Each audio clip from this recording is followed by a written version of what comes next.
Yoo-hoo. Prosperity team is Dr. Money, and I'm not full of baloney. I'm full of goodwill and silliness, and hope that you will join the Prosperity team just by watching this nightly video. We always start out by entering the circle of well-being. This is our service. This is our service to ourselves, prosperity service, and this is our service to humanity. So let's get going. We imagine that we're in this circle of well-being, and as we do this, we begin to take a deep breath in, a big belly breath, and breathe out. And as we breathe in the consciousness of well-being, the consciousness of love, the consciousness of plenty. And as we exhale our intention that all beings experience this same consciousness of well-being, consciousness of love, consciousness of prosperity. So let's breathe in. Breathing in is receiving. Breathing out is giving. Breathing in, oh, may I be happy. May I be in love with life. And may all beings be happy. May all beings be in love with life. May I be in love beyond my egoic mind and thoughts, the ones that cripple me and sabotage me. And may all other beings be in love with their true self, way beyond and deeper than their egoic mind, the ones that cripple them and sabotage them. We have to take moments away from our problematic reality to realize the peace and sustenance and prosperity that is present.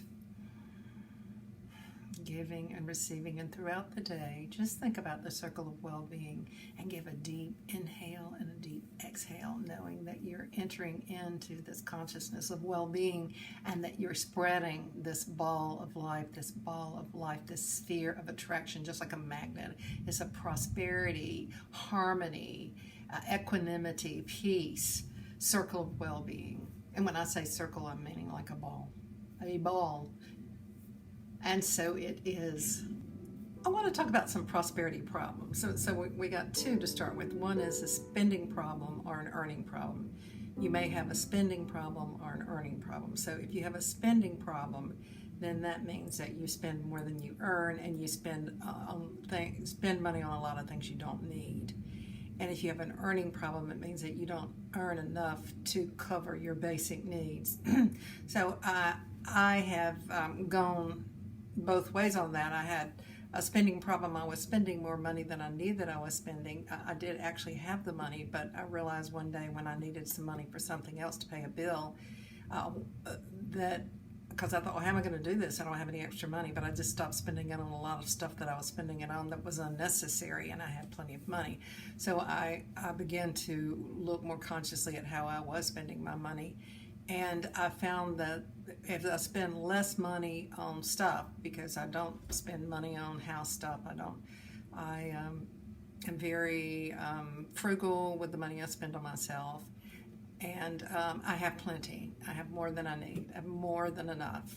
So what other kind of problems do we have? We have, and then there's an earning problem. And if we have an earning problem, that's where it really helps to begin to program our minds to bring in more money and attract more money. The law of attraction is super for that. That is to picture money, see it coming in. Especially take the 5 minute a day money magic attractor, and that is you take 5 minutes a day and you imagine money coming into your life. And it's especially good to do this early in the morning or late at night. So you just picture you picture yourself opening up checks, you picture yourself with someone handing money to you, electronic funds transfer, Venmo, PayPal, whatever way that you can receive money.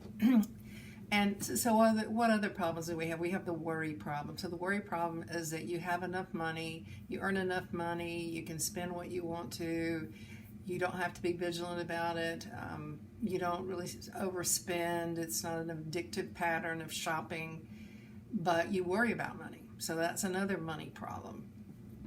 And worry is a habit, and it becomes an addiction, and so that's why we begin to put new thoughts in our mind, thoughts that bathe us in well-being as opposed to thoughts that bathe us in the what-ifs. And then the final problem is problematic reality. What that means is that we look at everything as a problem. And so I talked about what the problems are, and I'm going to erase that, because if we have an idea that life itself is a problem, then we define ourselves by the ability to solve the problems. And we like that because it feels like it gives meaning to our lives and it gives challenges to our lives. But it's really not the best way to define our lives.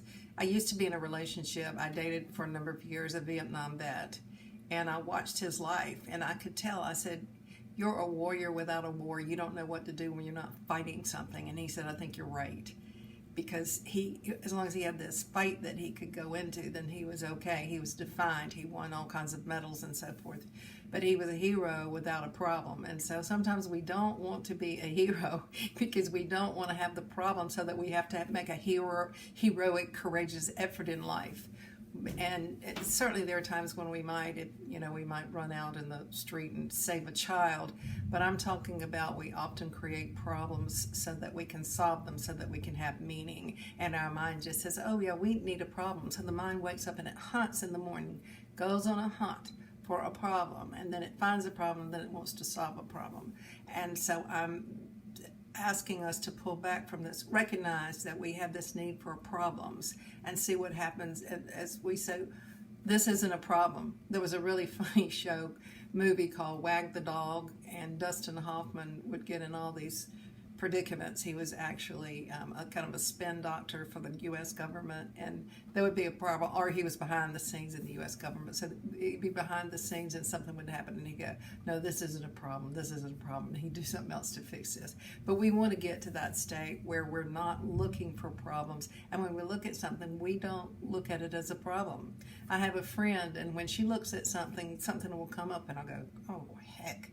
And she'll look at it and she said, "Oh, it's going to be really fun to see how this works out." So she looks at it as fun. She says, "Oh, this is going to be fun. This is going to be interesting to see how this works out." Because her belief is that everything works for her good. And that is the truth. Everything works for our good. So if we know that everything works for our good, then we're not going to define life as a problem, and we're not going to define everything as a problem. We'll just see things that they're just there, they're neutral. We're going to watch them go by. We're going to take action when we can, and we're going to know that life as it is okay, and quit fighting it. So this is Dr. Money. I'm asking you to give up your problems, identify your problems, and then give them up. So I hope you have a wonderful evening, and that you remember for sure that I love who? You.